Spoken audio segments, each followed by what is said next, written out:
Let's look at this week's Torah reading.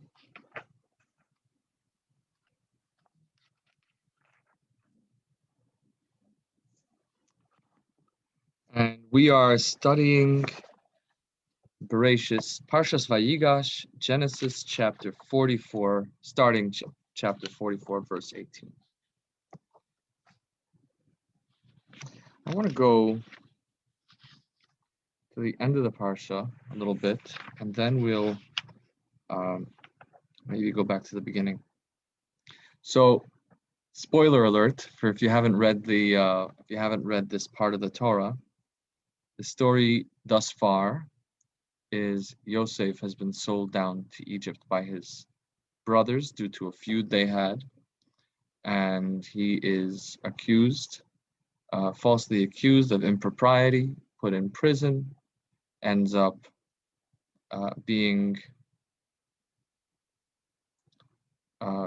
interpreting dreams of his cellmates, one of whom is a minister in Pharaoh's court.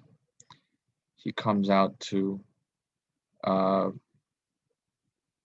and when Pharaoh has a dream that he can't interpret, he's called on to interpret Pharaoh's dream. He does so successfully and gives great advice, and Pharaoh elevates him to his viceroy, to his chief of staff.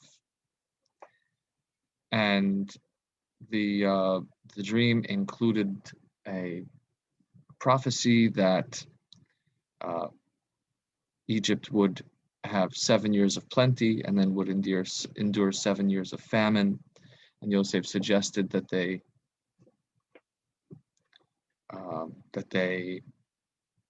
set aside food during the years of plenty for the years of famine. As a result,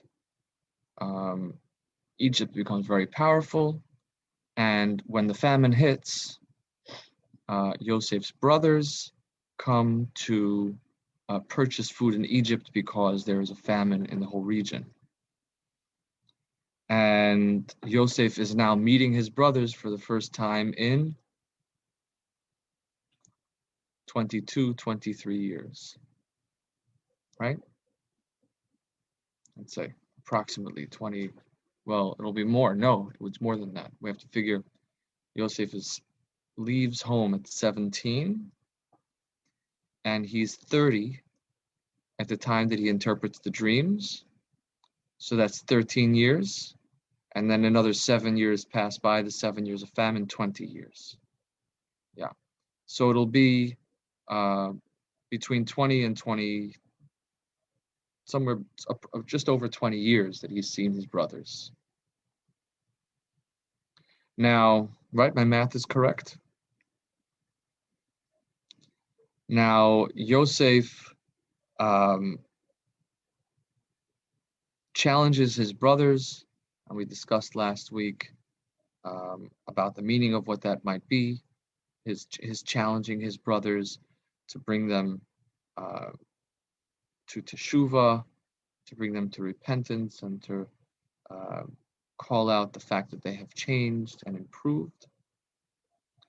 And in this week's, at the end of the Parsha, last week, Yosef has taken his full brother, the others are his half-brothers, he's taken his full brother Benjamin into captivity. And in this very powerful moment in the opening of this week, Yehuda steps forward to fight to release his brother Benjamin from captivity. And here,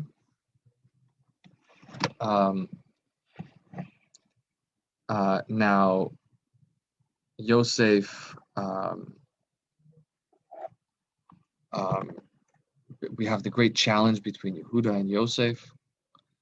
And now, ultimately, Yosef, seeing how dedicated his brothers are to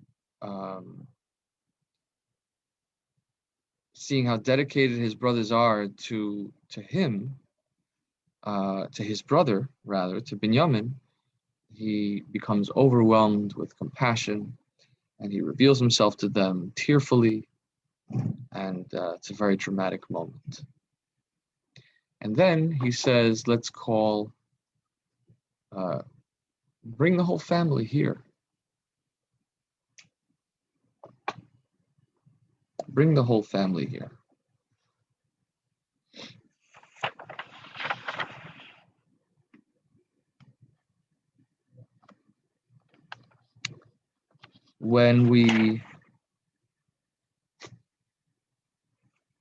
Now Yosef is, there's the Midrash says, note the way in which the Jewish people come down to Egypt.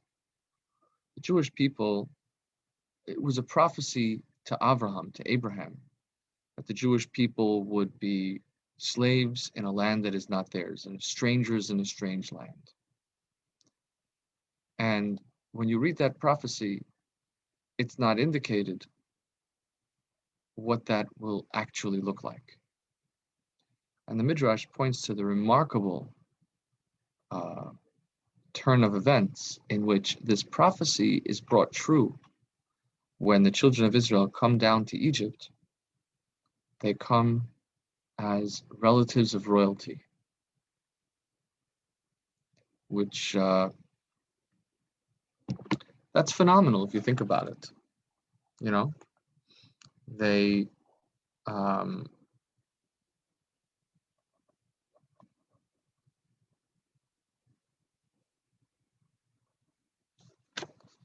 they don't have to be, you would imagine that they would come down as captives, and yet they come down as in vehicles sent for them, royal property. They were brought back on royal wagons. And so the Jewish people come down to Egypt. So truthfully, this all goes back to the beginning, meaning the fact that the Jewish people, the children of Israel, literally, Israel, Yaakov and his children, come down to Egypt in royal transport, starts from the fact that Yosef was brought down to Mitzrayim, brought down to Egypt. And to illustrate this point, the rabbis note that the words, and Yosef was brought down to Egypt, referring to originally when he was first brought down to Egypt, sold by his brothers, that the words hurad has a similar linguistic makeup as the word vayerd. It's an interesting thing in the Hebrew language. The word to dominate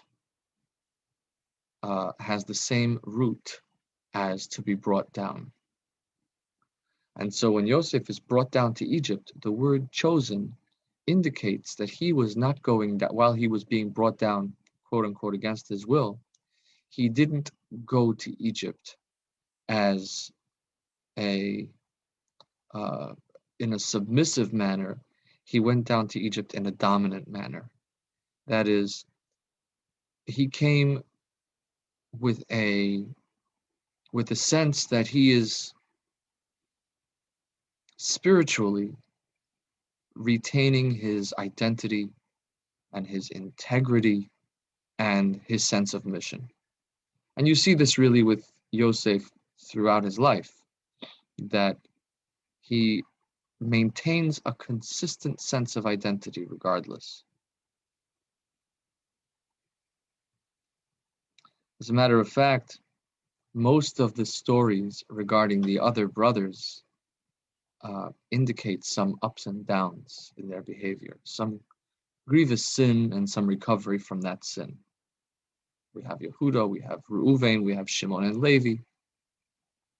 Regarding the ones of whom there are no stories told, there's no stories told. But wherever a story is told about one of the brothers, it indicates some downfall and recovery. Whereas Yosef goes down, we don't really find Yosef, the central story of Yosef is him resisting the downfall, in fact.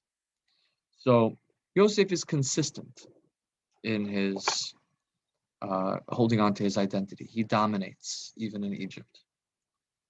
And so the rabbis point out that this is the catalyst, this is the seed that brings about the fact that Yaakov and his children, the Bnei Yisrael, the children of Israel, come down to Egypt in a royal parade and not in chains. Certainly, in the end, the slavery does come about, as we'll read in a couple of weeks. But nonetheless, even still, at the core, at the essence of the Jewish people is the reminder that our bodies are in prison, but not our spirits.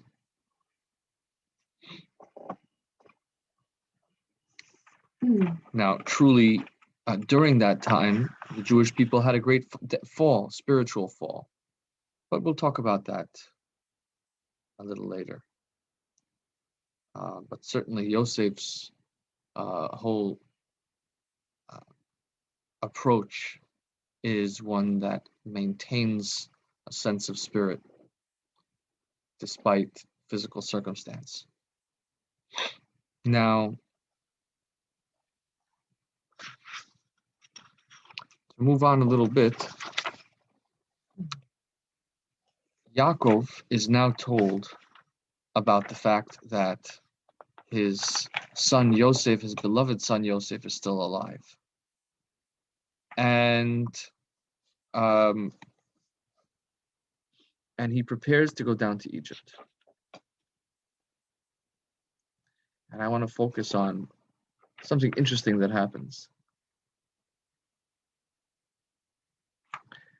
Chapter 46, verse 1, page 172 in the Chumash. Israel, Yaakov, is preparing to go down to Egypt to be reunited with his son. And Yaakov comes down to Beersheba, that's along his journey, and in that place, he sacrifices to Elokei Aviv Yitzchak, to the God of his father Isaac. Yeah, page 172. Right at the bottom of the page. And Israel took his journey with all that he had and came to Beersheba, and he offered sacrifices to the God of his father Isaac. So this is an important stop that Yaakov, Israel, is making on his journey to Egypt.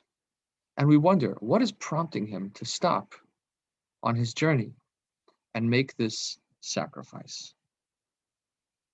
And immediately afterwards, we see what it is.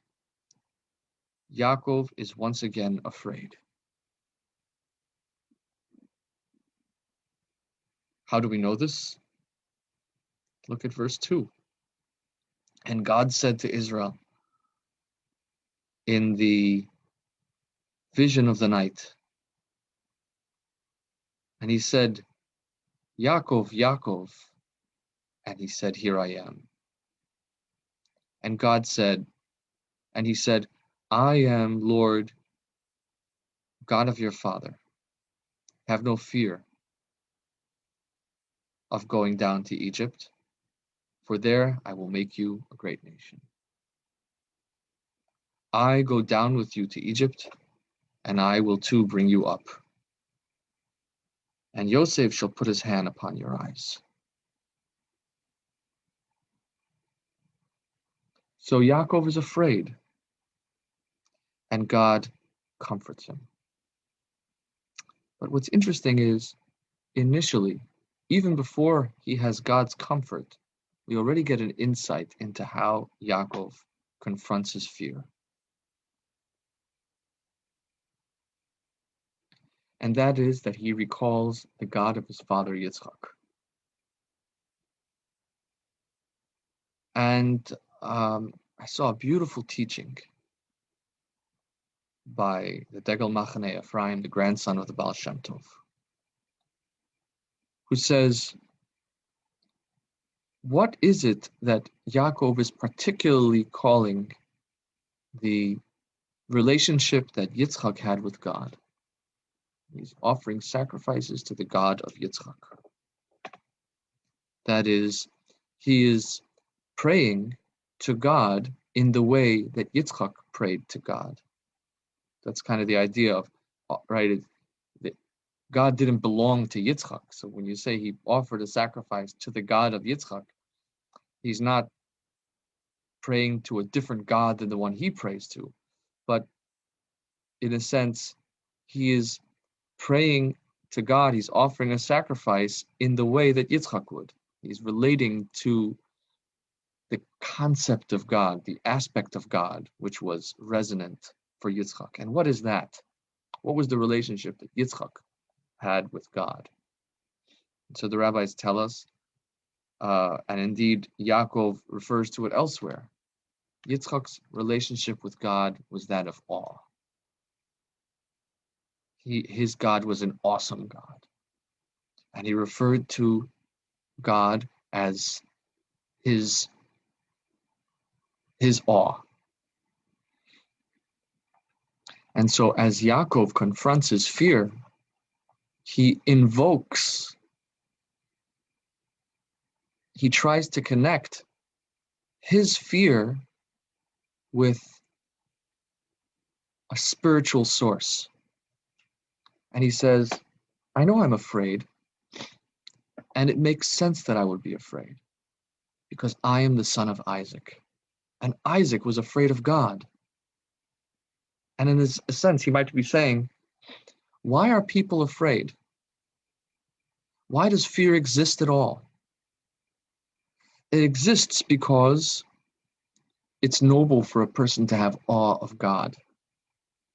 And therefore, it would follow that we will also have awe of other things. Maybe it's essentially, perhaps Yaakov is saying, any fear is a misplaced fear of God.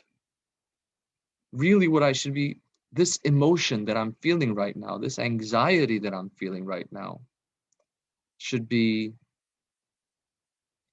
directed towards God.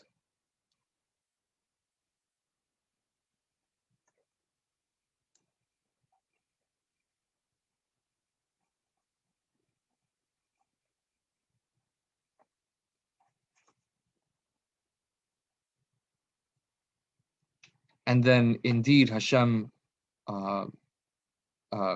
responds to him by saying, don't worry, I am with you. And in a sense, in this moment where Yaakov turns his fear, where he becomes aware of how he's afraid of God. So let's follow Yaakov's psychological journey, his emotional journey. First, he's afraid of going down to Egypt. And he says, this fear is really fear of God. And therefore, what am I really afraid of? What is my spirit? What is my neshama afraid of? So my soul is afraid of going to a place like Egypt, where there's so much idol worship, and the morality level is so low. And so I worry that I might be influenced. And then he has his answer that God tells him, don't worry, I will go with you to Egypt. And even though you're going to a land of idol worship, God goes with you. So I think that's a fascinating and a meaningful teaching for us when we confront our own fears and anxieties, to remember that and the truth is, any emotion, any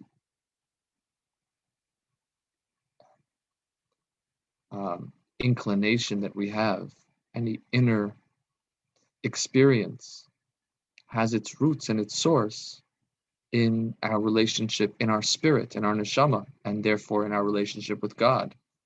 So when we feel a sense of fear, we should understand that those sometimes crippling emotions that we have, or crippling feelings that we have, are not all bad. Even on a basic psychological level, if a person suffers from anxiety, one of the treatments, that's one of the processes for processing those feelings, those anxieties, is to realize that it's actually a helping mechanism. The reason a person suffers from anxiety is because they have an inclination to protect themselves. And so this is really a helpful feeling that is somewhat misplaced. If a person is obsessing over something, they might consider that the kernel of their feeling is true, and they're simply taking it to an illogical extreme. And so I see Yaakov doing that, where he first acknowledges that fear is a beautiful thing in the right place. And what is the right place for this fear? It's fear of God.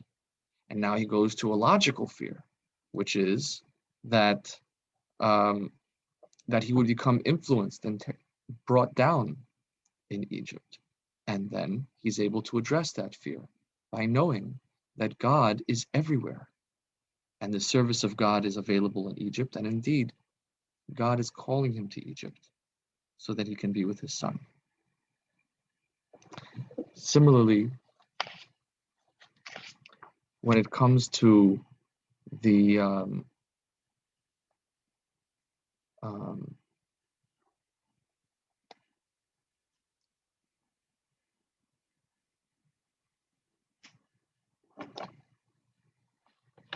and the same is true with positive, or I didn't say positive emotions, but other emotions as well. When a person has when a person has a strong desire for something. Let's say a person has an obsession with food. So they have to remember that the origins of that obsession, of those strong desires, are positive in their root. It's simply that they have to be channeled correctly. We find a similar thing with the very first verse of this week's reading. Vayigash love Yehuda Yomer bi Adoni.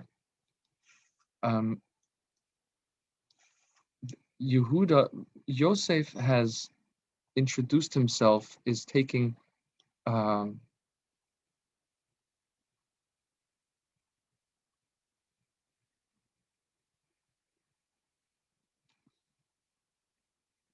Yosef has put himself in a position of power, and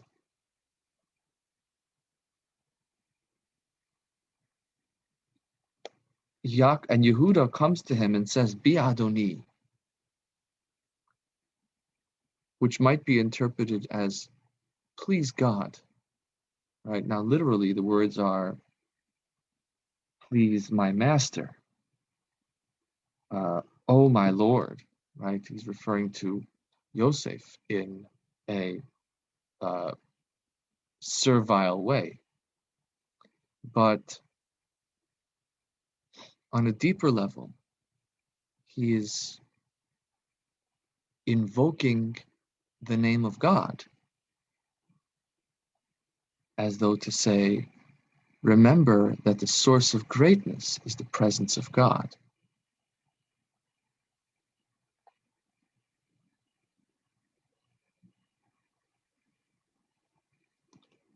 And if a person is feeling haughty, that's the positive origins of those emotions are actually in the fact that we all contain the Spirit of God in us. And that's meaning where does a person get the sense that they are a unique individual, right? Ultimately, the whole earth, the whole universe is an organism comprising of many parts. And while there is uniqueness in the universe, every organism is unique in a sense, that's just variety. The idea that that an individual speck of the universe is somehow special is not really logical.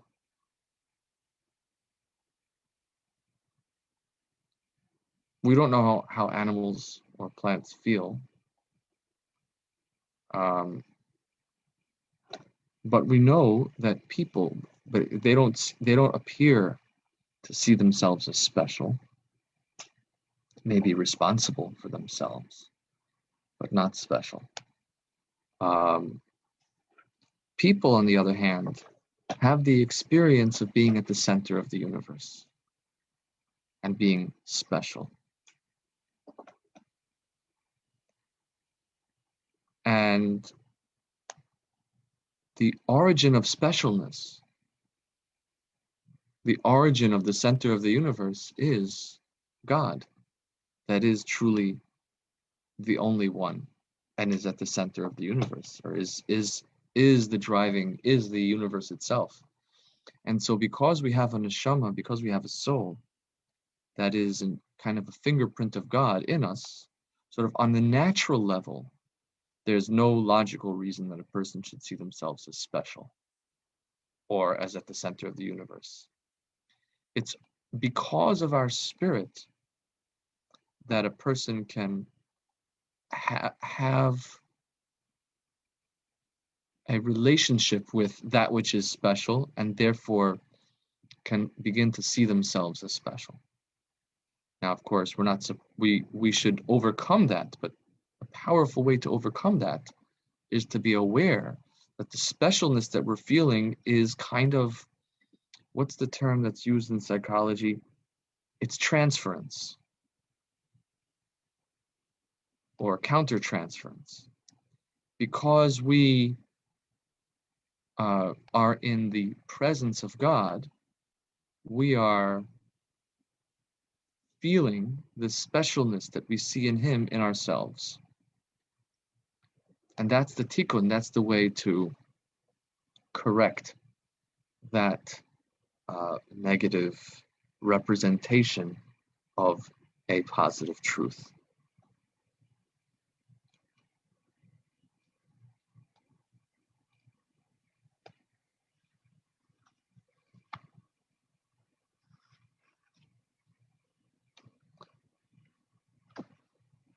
Finally, back to the point that the bodies of the children of Israel go down to Egypt, but their spirits retain their integrity. That we see in Yaakov's decision, again in his preparation to go down to Egypt, that he sends Yehuda down with him. That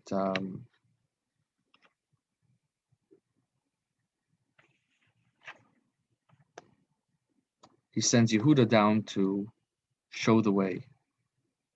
And that is to, the rabbis interpret that to mean to make a house of teaching, a house of study in Egypt.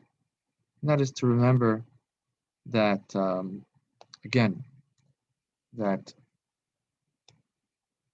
our spirit will have a home wherever we go if we are able to see it.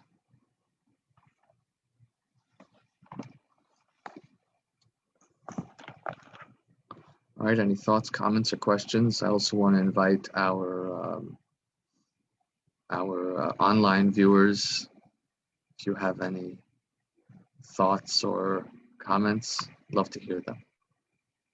You can enter them into the comments, you can message.